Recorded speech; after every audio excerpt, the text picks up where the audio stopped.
માયાવતીનો જે સમયગાળો હતો એ હવે ખતમ થઈ ગયો છે અને હવે ચંદ્રશેખર આઝાદનો ઉદય થયો છે।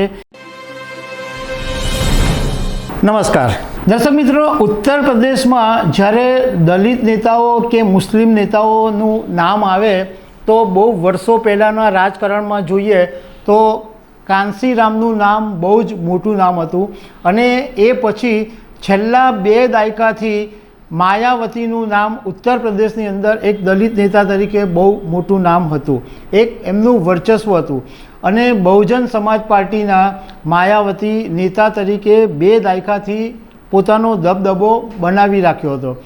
પરંતુ લોકસભા 2024ની ચૂંટણીની અંદર આખો જે માયાવતીનો દબદબો હતો એ આખો ખોવાઈ ગયો છે, કારણ કે લોકસભા 2024ની ચૂંટણીની અંદર બહુજન સમાજ પાર્ટીને એક પણ સીટ મળી નથી। તો બીજી તરફ એક નવું ડેવલપમેન્ટ એ સામે આવ્યું કે ચંદ્રશેખર આઝાદ કે જે પોતે ભીમ આર્મી પાર્ટીના નેતા છે અને એમણે આ વખતે નગીના સીટ ઉપરથી ચૂંટણી લડ્યા અને બહુમતીથી જીત્યા। તો હવે લોકો એવું માની રહ્યા છે માયાવતીનો જે સમયગાળો હતો એ હવે ખતમ થઈ ગયો છે અને હવે ચંદ્રશેખર આઝાદનો ઉદય થયો છે એવી વાત બધા કરી રહ્યા છે। તો એના વિશે હું તમારી સાથે વાત કરીશ। મારું નામ રાજેશ શાહ છે અને તમે જોઈ રહ્યા છો ખબરછે.com। દર્શક મિત્રો, ઉત્તર પ્રદેશની અંદર બહુજન સમાજ પાર્ટી અને માયાવતી એક મોટું વર્ચસ્વ અને દબદબો કહેવાતો હતો, કારણ કે એમના સાંસદ હોય, ધારાસભ્યો હોય ચૂંટાતા હતા અને આખા ઉત્તર પ્રદેશના રાજકારણમાં કંઈ પણ સમીકરણો ગોઠવવા હોય તો એ માયાવતીને મહત્ત્વના ગણવામાં આવતા હતા। પરંતુ આ વખતે એવું બન્યું નહીં। આ વખતે ઉત્તર પ્રદેશની નગીના સીટ ઉપરથી એક 39 વર્ષના યુવાન અને દલિત નેતા ચંદ્રશેખર આઝાદ જીત્યા અને માત્ર જીત્યા નહીં, 1.5 લાખની લીડથી જીત્યા। એને કારણે હવે રાજકારણના જાણકારો એવું માની રહ્યા છે કે આ માત્ર ઉત્તર પ્રદેશ નહીં પરંતુ દેશના રાજકારણમાં એક મહત્ત્વપૂર્ણ મોડ તરીકે જોવામાં આવી શકે છે। આને કારણે ચંદ્રશેખર આઝાદ જીત્યા, એને કારણે એક નવું મોડ આવશે, મતલબમાં એક તમને નવું ચિત્ર જોવા મળી શકે છે। હવે આ જે ચંદ્રશેખર આઝાદ છે એમની પાર્ટીનું નામ આઝાદ સમાજ પાર્ટી છે અને કાઉન્સમાં કાંસીરામ તેઓ લખે છે। એવો એમને પોતાને કાશીરામના શિષ્ય તરીકે માને છે। કાશીરામને પોતાની પ્રેરણા હોવાનું આઝાદ ઘણી વખત કહી ચૂક્યા છે।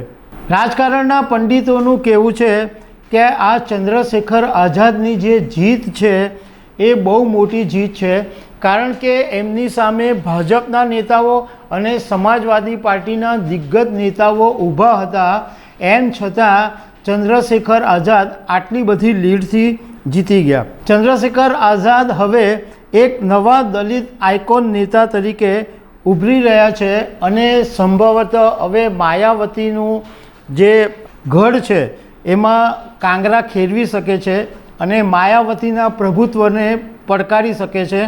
મતલબ કે ચંદ્રશેખર આઝાદ બહુજન સમાજવાદી પાર્ટી પર ભવિષ્યમાં કબજો કરી શકે છે, કારણ કે અત્યારનું જે ચિત્ર છે એ એવું જોવા મળી રહ્યું છે કે માયાવતીને બીજી કોઈ બાબતોમાં ખાસ રસ દેખાતો નથી। આ વખતે ઇન્ડિયા ગઠબંધનની સાથે પણ માયાવતીએ પોતાને પાર્ટીને સામેલ નહીં કર્યા। આવી ઘણી બધી બાબતો છે કે જેમાં એવું દેખાઈ રહ્યું છે કે માયાવતીનો જે દબદબો છે એ હવે સાવ ભૂસાઈ રહ્યો છે। રાજકારણના જાણકારો ચંદ્રશેખરને ઉત્તર પ્રદેશના રાજકારણમાં એક ગેમ ચેન્જર તરીકે પણ જોઈ રહ્યા છે કે ચંદ્રશેખર આઝાદ હવે એક મોટા ગેમ ચેન્જર સાબિત થઈ શકે છે। ઉત્તર પ્રદેશની અંદર જે 21% દલિત વોટ બેંક છે એ ચંદ્રશેખર આઝાદને પસંદ કરે છે। એનું કારણ એવું છે કે ચંદ્રશેખર આઝાદે છેલ્લા કેટલાક વખતથી જે દલિતોના ઉત્પીડનના પ્રશ્નો હોય કે દલિતોને લગતી કોઈ સમસ્યા હોય તો આક્રમક આંદોલન કર્યા છે અને એવી ઘટનાઓ વિરુદ્ધ તેઓ દલિતોની પડખે ઊભા રહ્યા છે। અને હવે લોકો એવું માની રહ્યા છે કે દલિત નેતા તરીકે ચંદ્રશેખર આઝાદ પરફેક્ટ છે અને ભવિષ્યમાં બસપાનું કમાન સંભાળી શકે છે. આગામી દિવસોમાં શું રાજકારણમાં ફેરફાર આવશે એ આપણે જોતા રહીશું. તો દર્શક મિત્રો, આવી અનેક વાતો સાથે અમે તમને મળતા રહીશું. Thank you very much.